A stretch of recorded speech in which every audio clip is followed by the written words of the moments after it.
Welcome to my class. इस particular video lecture के अंदर मैं पाइवट टेबल की बात करूंगा and this is part number 2। इस पार्ट के अंदर हम 2 डायमेंशनल पाइवट टेबल को क्रिएट करेंगे। Let's move on to the topic. इस एक्सेल शीट के अंदर हम एक पाइवट टेबल को क्रिएट करेंगे। सबसे पहले हम पाइवट टेबल के पर्पस को देखते हैं। A pivot table is a powerful tool to calculate, summarize, and analyze data. It allows us to have comparisons and see trends in our data. Pivot table एक ऐसा टूल है जिसकी मदद से हम डेटा को कैलकुलेट, समराइज और analyse कर सकते हैं। इसके थ्रू हम डेटा को कंपेयर और डेटा के अंदर के ट्रेंड को भी देख सकते हैं। इस एक्सेल शीट के अंदर मैं पाइवट टेबल से जुड़ी हुई इन 2 बातों को टेकअप करूंगा। The first is create 2 dimensional pivot table and the second is sort and filter. Pivot table को क्रिएट करने के लिए हमारे पास लेफ्ट साइड पे एक टेबल दी गई है। इस टेबल के अंदर 4 पॉइंट्स इंपॉर्टेंट हैं और ये मैंने आपकी कन्वीनियंस के लिए अलग दे दिए। कंट्री के नीचे 4 नंबर दिया गया है। इट मीन्स इस पर्टिकुलर टेबल के अंदर 4 डिफरेंट कंट्रीज को लिया गया है। कंपनी के केस के अंदर हमारे पास यहां पर 8 नंबर है, तो मेरे पास इस कंपनी के कॉलम के अंदर there are different 8 companies. Product के केस के अंदर हमारे पास 3 प्रोडक्ट्स हैं, sports utility vehicle, sedan and jeep. ये 3 व्हीकल्स हर कंपनी के लिए मैंने ली हैं।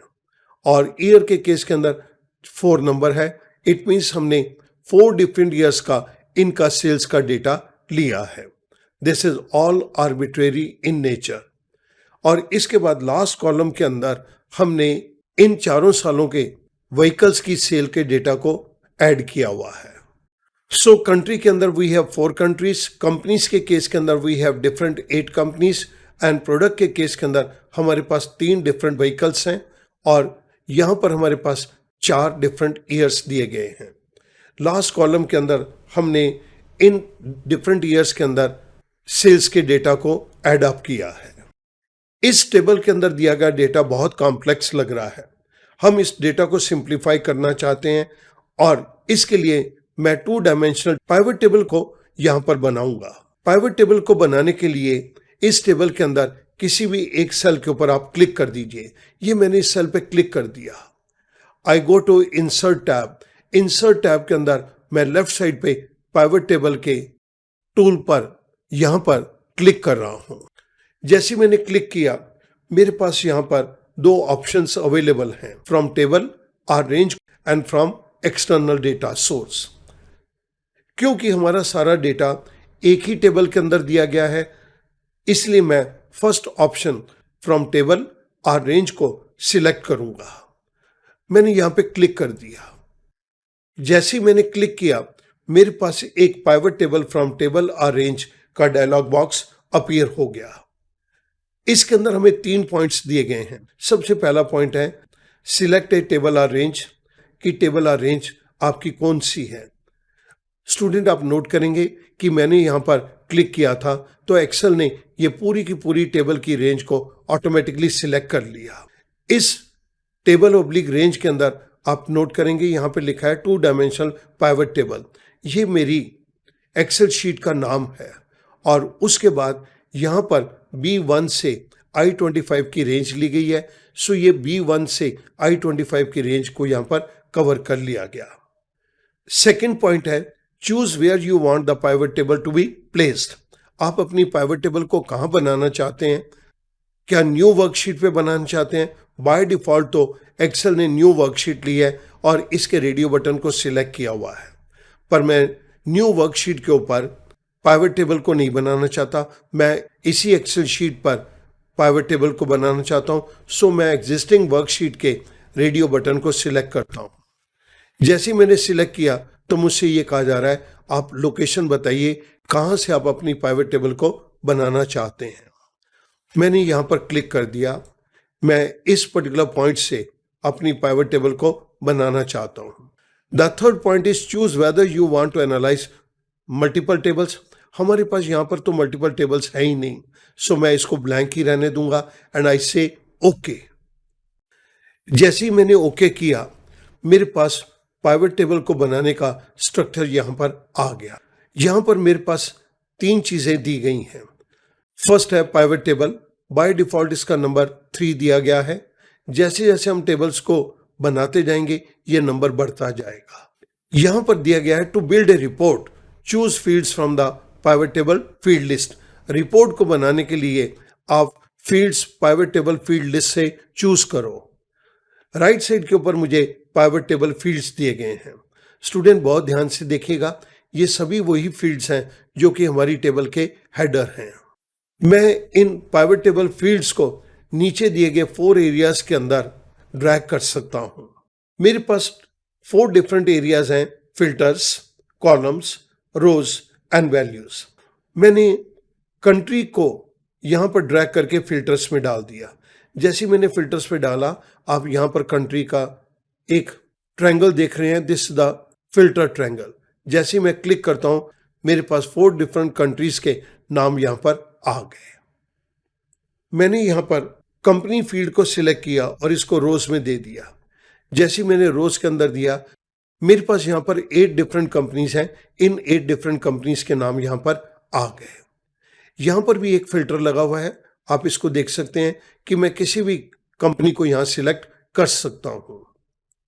प्रोडक्ट के केस के अंदर मैंने इसको कॉलम्स के अंदर दे दिया और टोटल को मैं वैल्यूज में दे रहा हूं।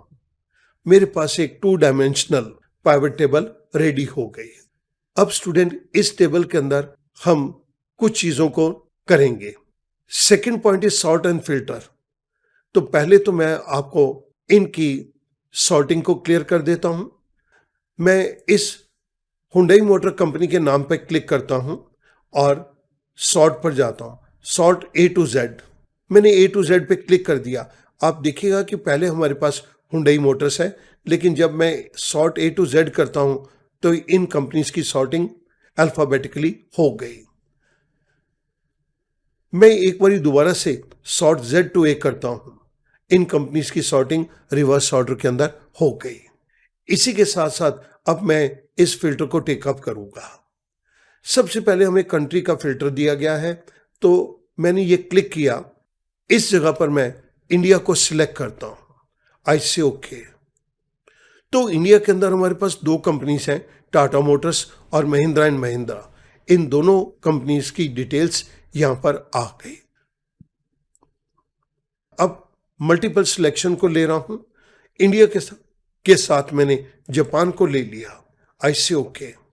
सो मेरे पास यहां पर टोयोटा मोटर कॉर्पोरेशन और होंडा मोटर कंपनी जापान की भी यहां पर ऐड हो गई। अब मैं ये सभी कंट्रीज को ले रहा हूं, तो मेरे पास ये सभी कंट्रीज का डेटा यहां पर आ गया। ये तो हमने कंट्री के फिल्टर को यूज किया। आप नोट करेंगे कि हमारे पास यहां पर 2 और फिल्टर हैं, column labels and row labels. मैं सबसे पहले इस रो लेबल के ऊपर क्लिक कर रहा हूं। रो लेबल पे क्लिक करता हूं तो मुझे यहां पर कंपनी वाइज नेम आ गए। मैं इसके अंदर सिलेक्ट ऑल पे जब इस पर क्लिक कर देता हूं तो ये सभी डीएक्टिवेट हो गए। अब मुझे यहां पर टाटा मोटर्स चाहिए और टोयोटा मोटर्स चाहिए। आई से ओके। आप देखिएगा कि यहां पर हमने रो लेबल्स के फिल्टर को यूज किया था, जिससे हम 2 कंपनियों के डेटा को भी यहां पर देख सकते हैं। मैं सिलेक्ट ऑल पे क्लिक करता हूं। आई से ओके। तो मेरे पास सभी कंपनीज का डेटा आ गया। अब मैं कॉलम लेबल्स पे क्लिक कर रहा हूं। कॉलम लेबल्स पे क्लिक करता हूं तो मेरे पास 3 डिफरेंट प्रोडक्ट्स का यहां पर नाम आ गया। मैं देखना चाहता हूं कि सिर्फ जीप के अंदर सभी कंपनीज की क्या पोजीशन है। आई से ओके। तो मेरे पास सभी कंपनीज का जीप का सिर्फ डेटा यहां पर आ गया। सो आप इन रो लेबल्स और कॉलम लेबल्स के जरिए भी इन फिल्टर्स को यूज कर सकते हैं। ये रो लेबल मुझे कंपनी के नाम दे रहे हैं और कॉलम लेबल्स मुझे यहां पर प्रोडक्ट के नाम दे रहे हैं। प्रोडक्ट के नाम मीन्स जीप है, सीडैन है या स्पोर्ट्स यूटिलिटी व्हीकल्स हैं। आई से ओके। स्टूडेंट, मैं ये कॉलम लेबल्स और रो लेबल्स जो लिखा हुआ है ये यहां पर नहीं चाहता। इसके लिए मुझे क्या करना होगा? मैं पाइवट टेबल के अंदर क्लिक करता हूं तो मेरे पास यहां पर पाइवट टेबल एनालाइज का कॉन्टेक्सचुअल टैब आ गया। इस पे मैंने क्लिक किया तो मेरे पास यहां पर एक टूल है फील्ड हेडर्स। मैं इस पे क्लिक करता हूं। जैसे मैंने क्लिक किया मेरे पास यहां पर रो लेबल्स और कॉलम लेबल्स जो लिखा हुआ था वो यहां से डिसअपियर हो गया। मैं एक बार फिर क्लिक करता हूं तो ये मेरे पास यहां पर लिखे हुए आगे। इट मीन्स कि ये हमारे पास टॉगल बटन है और हमने अपनी प्रीवियस वीडियो के अंदर इस फील्ड लिस्ट के टॉगल बटन को एक्सप्लेन किया है। इस तरह से आप 2 डायमेंशनल टेबल को भी यहां पर क्रिएट कर सकते हैं और उसी के साथ साथ आप सॉर्टिंग एंड फिल्टरिंग भी कर सकते हैं। Pivot table is a very powerful tool. इस टूल की मदद से आप डेटा को कैलकुलेट कर सकते हैं, समराइज कर सकते हैं और उसे एनालाइज कर सकते हैं। कहीं पर आपको बहुत जल्दी से कंपैरिजन करना है तो आप फिल्टर्स को यूज करके वो कंपैरिजन को भी देख सकते हैं। इस पर्टिकुलर वीडियो लेक्चर के अंदर हमने 2 पॉइंट्स को कवर किया। First, create 2 dimensional pivot table and second, sort and filter. मैं उम्मीद करूंगा अब आपके लिए 2 डायमेंशनल पाइवट टेबल को बनाना बहुत आसान होगा और उसके अंदर आप सॉर्टिंग और फिल्टरिंग भी बहुत आसानी से कर सकेंगे। Thank you very much.